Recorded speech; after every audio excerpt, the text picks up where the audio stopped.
Hindi daw po a-attend muli yata po itong si Vice President Sara Duterte. Pero kayo po ba ay inaanyayahan niyo po ba siya? Parang lagi yata naman siyang wala sa Pilipinas kapag nagkakaroon ng SONA. Bilang Vice Presidente, obligasyon niya na malaman kung anong nangyayari sa bansa. Obligasyon niya malaman kung anong programa at mga susunod na programa ng pamahalaan para makatulong po siya, hindi puro pambabatikos. Mga bagay na wala pa po siya na itutulong. Obligasyon din po niya bilang presidente, kahit sabihin niya pong spare tire lamang siya, dapat mag-isip din po siya kung paano ba makakatulong sa pamahalaan. Hindi po yung, hindi na nga nakakatulong, nakakabigat pa.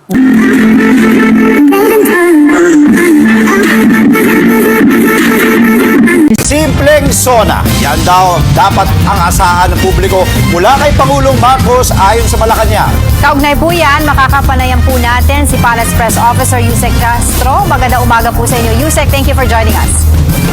Yes, good morning Angela, good morning Andre, good morning sa lahat na sumusubaybay sa inyong programa.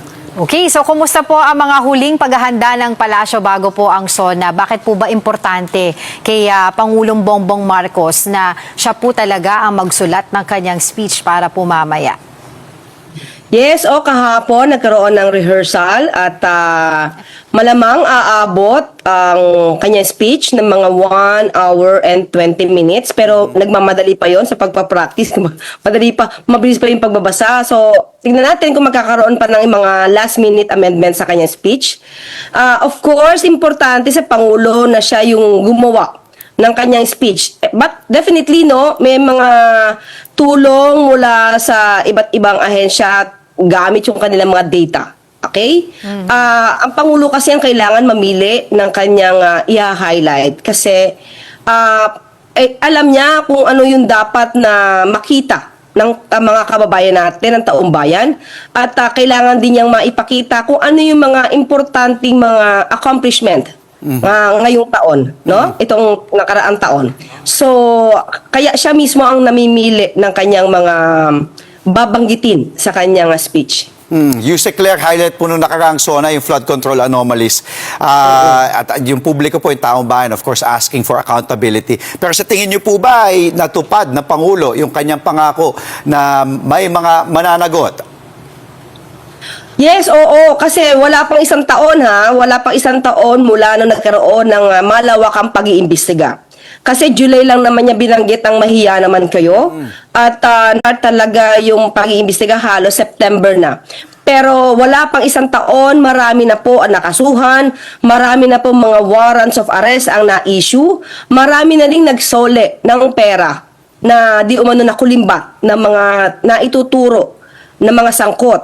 At marami na rin nagtatago. Alam natin na hindi pa lahat ay nakakasuhan dahil sa loob lamang ng wala pang isang taon, hindi lahat ito matatapos. Kaya inuunti-unti din ang pag-iimbestiga.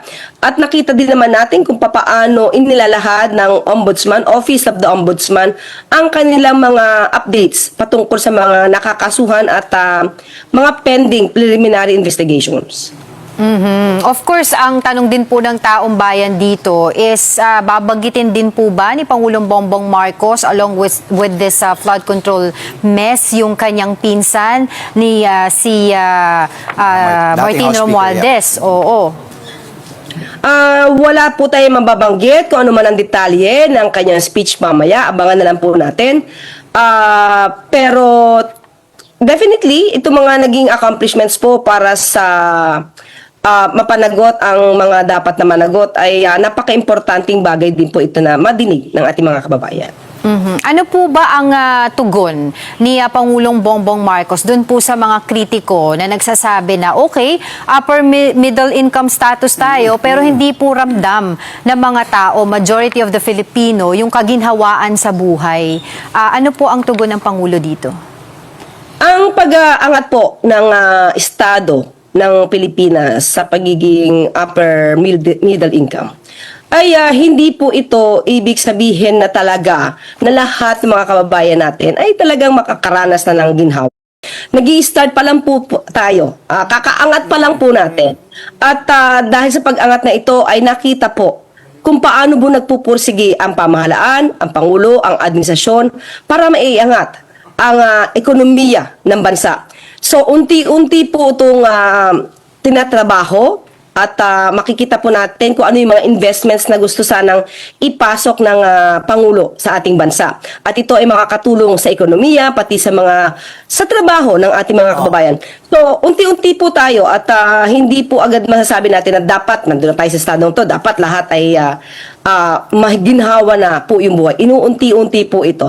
At sana sa susunod na liderato ay maging masipag din at nandun yung isip tungkol sa nation building. Yusek Claire, earth-shaking announcements, yun po ang inyong hinit. Tulad po ng flood control, may aasahan po ba kaming ibubunyag ng Pangulo po mamayang hapon sa kanyang zona?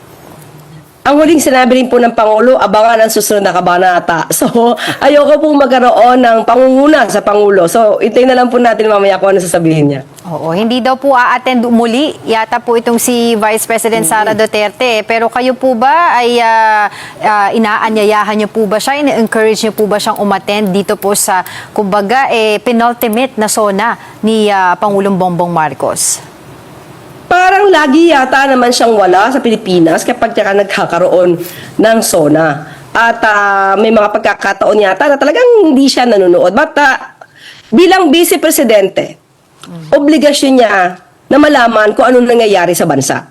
Obligasyon niya malaman kung anong programa at mga susunod na programa ng pamahalaan para makatulong po siya, hindi puro pambabatikos. Kasi meron tayong issue about inflation, meron tayong issue tungkol sa pagtaas ng presyo ng fuel, mga bagay na wala pa po siya na itutulong.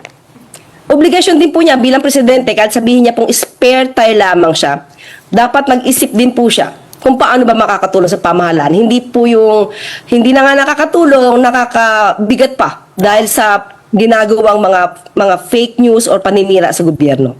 Yusek, may iba naman, no? But from one Duterte to another, sabi po ni Mayor Baste Duterte, taken out of context lang daw. Yung pahayag niya tungkol dun sa sinasabi niya noon na ang kailangan lang nila ang ulo ng Pangulo. Ano pong masasabi niyo dito? Ganun po ba talaga ang kanilang mga normal na pananalita? Yung mga ganung klaseng mga pagbabanta? So kung ganun normal sa kanila, ano pa po pa talaga ang pagbabanta sa kanila kung hindi ito mga klase na dapat nakatakutan? So, ito ba ang sinasabi niya na sa kanilang pamilya ay normal ang ganito mga salitaan? Siguro hindi po dapat ito matolerate kasi bilang isang leader, isang ama ng Davao City, hindi ito ang dapat niyang ipinapakitang ehemplo sa ating mga kababayan. So, kahit sabihin niyang taken out of context, iba po ang nakakarating sa taong bayan, iba rin po ang nakakarating sa pinatutungkulan niya na tao. Patungkol sa ang ulo lang ng dating ni Pangulong Marcos Jr. ang nais nila. Oh well, sabay-sabay po tayong manonood ng SONA ni Pangulong Bongbong Marcos mamaya. Maraming salamat po sa inyong oras, Palace Press Officer Yusek Claire Castro.